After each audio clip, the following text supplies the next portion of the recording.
आपण 1857चा स्वातंत्र्य लढा या धड्याच्या पुढच्या विभागामध्ये प्रवेश करू. चला तर विद्यार्थी मित्रांनो, आतापर्यंत आपण बघत होतो की कशा रीतीने 1857चा लढा हा सुरू झाला. त्याच्यानंतर आपण काही अंशी त्याच्यामध्ये यशस्वी झालो, पण काही ठिकाणी आपण अयशस्वी झालो. तर त्याची कारणं कोणती होती ते आपण आता बघत आहोत. आपण मागच्या आपल्या उपक्रमात बघितलं की काही काही ठिकाणी ह्या असंतोषाचा जी ठिणगी होती ती खूप मोठ्या प्रमाणावर होती. म्हणजे तीव्रता ही काही ठिकाणी जास्त होती आणि काही ठिकाणी कमी कशी होती.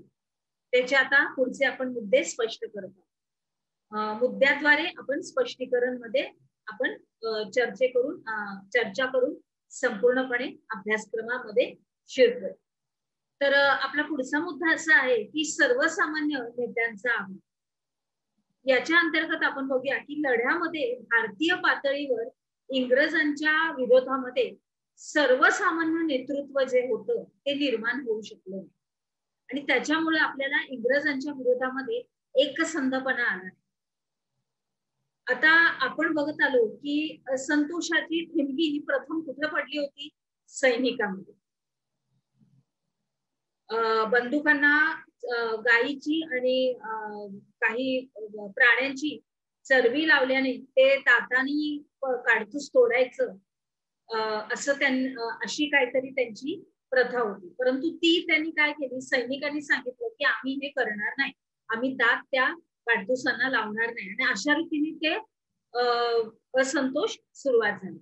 मग आता ही फक्त सैनिकांमध्ये खूप जोरात तीव्रतेने झाली आणि सैनिक जिकडचे होते तिकडे आसपासचे सगळेजण एकत्र आले, त्याच्यामध्ये एकत्रीकरण. मग ते आहेतच. आणि दुसऱ्या आपला जो शेतकरी वर्ग होता, कामगार वर्ग होता, नंतर आपली सामान्य जनता होती, जमीनदार होते, ज्यांना ज्यांना इंग्रज नको होते ते सगळेजण एकत्र आले. पण ते कसे आले?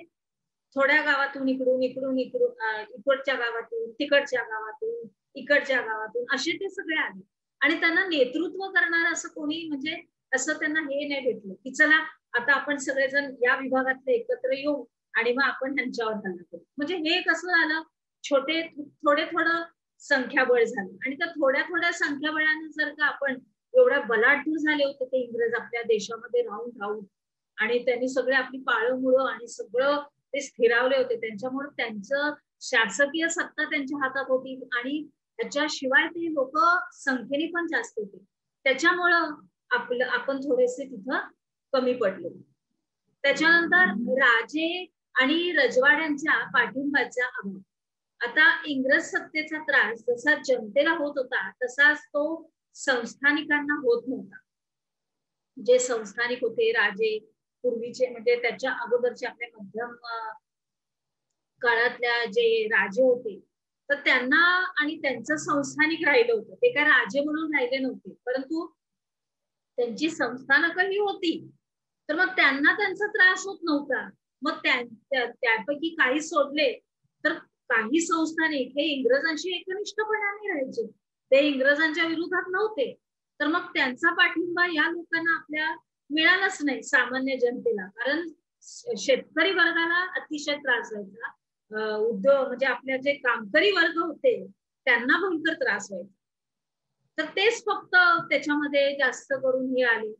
त्याच्यानंतर लष्करी डावपेचांचा अभाव. म्हणजे भारतीय सैनिकांकडे शौर्य होतं, परंतु योग्य वेळी योग्य डावपेच काय खेळायचा त्याचा आखणी आखता आली नाही. आणि दिल्ली जिंकल्यानंतर सुद्धा त्यांनी आपल्या सैनिकांनी दिल्ली सुद्धा जिंकली कुणाच्या, इंग्रजांच्या हातातून, पण त्यांना तिला टिकवता नाही आलं.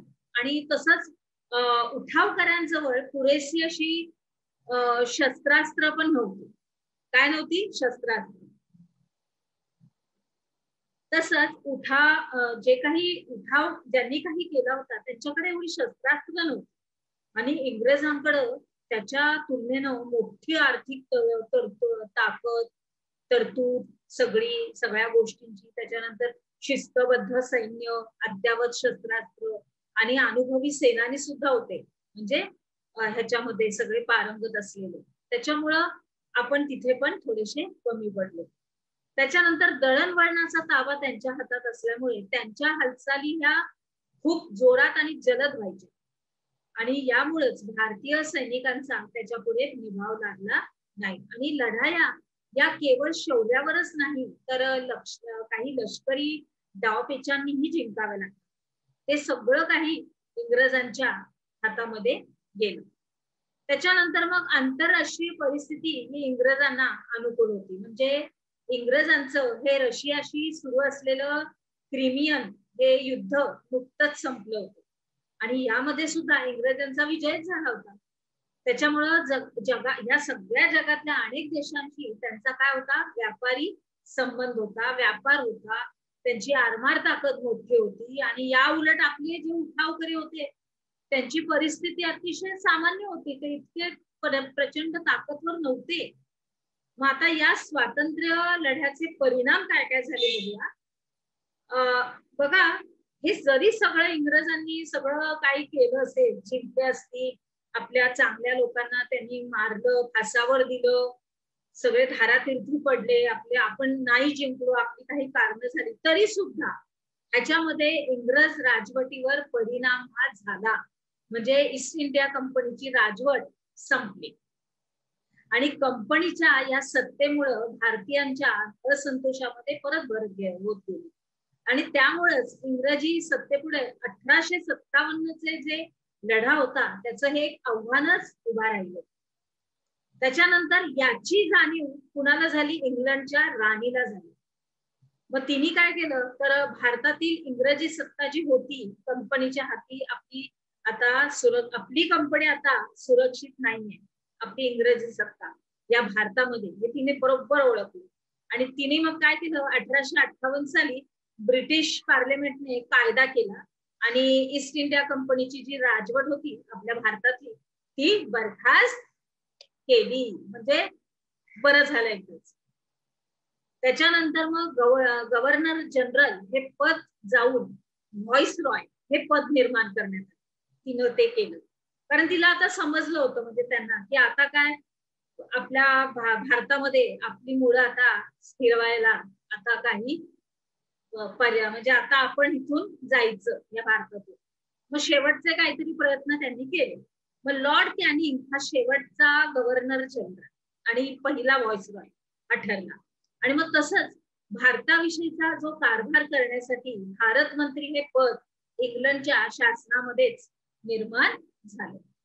पुढे राणींनी जाहीरनामा काढला. इंग्लंडची राणी व्हिक्टोरिया हिनं भारतीयांना उद्देशून एक जाहीरनामा काढला. तिनं काय काढलं की आपण सर्व भारतीय आमचे प्रजाजन आहे. म्हणजे तिने ओळखलं की आता असंतोष वाढतच गेलाय, हा इतकी हानी झालेली आहे, तर आता थोडस वेगळं पाऊल तिने उचललं. त्याच्यानंतर वंश, धर्म, जात किंवा जन्मस्थान यावरून प्रजाजनामध्ये भेद करणार नाही. शासकीय नोकऱ्या देताना गुणवत्तेवर दिल्या जातील. म्हणजे गोरा शिपाई, आपला हिंदी सैनिक असं नाही, गोरा शिपाई आणि आपला हिंदी शिपाई असं नाही, तर त्याची जी गुणवत्ता असणार त्याच्यामध्ये दिलं जाणार. तसंच धार्मिक बाबतीत कसलाही हस्तक्षेप करणार नाही. संस्थानिकांशी केलेले करार सगळे पाळले जातील आणि कोणत्याही कारणासाठी कोणतंही जे राज्य आपलं आहे ती खालसा करण्यात येणार नाही. म्हणजे अगोदर जशी सातारचं राज्य खालसा केलं होतं उदाहरणार्थ, हे तर फक्त उदाहरण झालं, अशी पुष्कळ आपली संस्थानक होती, कारभार होते, ते सगळे त्यांनी खालसा केले होते, तर ते करणार नाही अशी तिने ग्वाही या जाहीरनाम्यात संपूर्ण दिली. आता या उपक्रमाचे थोडे प्रश्न उत्तर. सकारण स्पष्ट करा.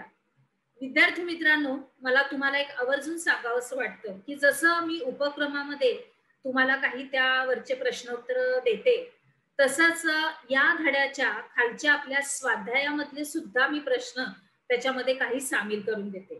का तर मी जेव्हा तुम्हाला शिकवते त्यावेळेसच तुम्ही जेव्हा धड्याचं पण वाचन करत असता, आपल्या उपक्रमामध्ये माझ्याबरोबर सुद्धा तुम्ही असता, तर मग त्या धड्याखालचे जे स्वाध्याय आहेत ते सुद्धा तुम्ही नजरे घालून ते सुद्धा सोडवायचे. बरोबर आले लक्षात? चला तर मग आता आपण आपल्या पुढच्या विभागात प्रवेश करूया.